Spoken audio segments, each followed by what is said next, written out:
Pour moi, la colère n'est pas une émotion. La colère n'est même pas un sentiment, mais la colère est un comportement. Et si la colère est comportement, la colère peut être changée. Ça veut dire qu'il n'est pas nécessaire de se mettre en colère. Pourquoi est-ce que je dis que la colère est un comportement? En fait, ce qu'on ressent à l'intérieur de nous, c'est une frustration. Peu importe l'événement qui s'est passé et qui nous met dans cet état, on nous dit toujours que la colère peut être dirigée vers l'intérieur. Je ne sais pas ce que ça signifie, la colère dirigée vers l'intérieur. Mais ce dont je suis convaincu, c'est que la colère s'exprime vers l'extérieur.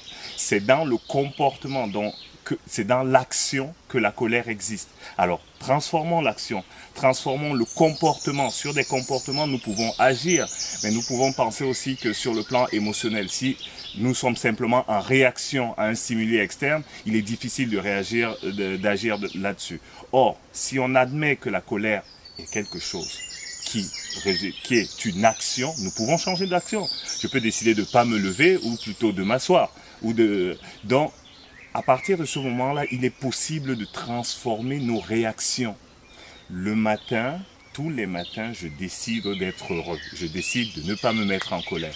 Je décide de ne pas me mettre en colère. C'est-à-dire que nous n'avons aucune prise sur les événements qui pourraient nous arriver. Ces événements sont extérieurs à nous, mais nous avons une prise sur notre comportement, sur la décision de la façon dont nous allons nous comporter, sur la façon dont nous allons réagir aux événements extérieurs qui vont nous arriver. Alors, décidons d'être heureux, décidons d'oublier la colère.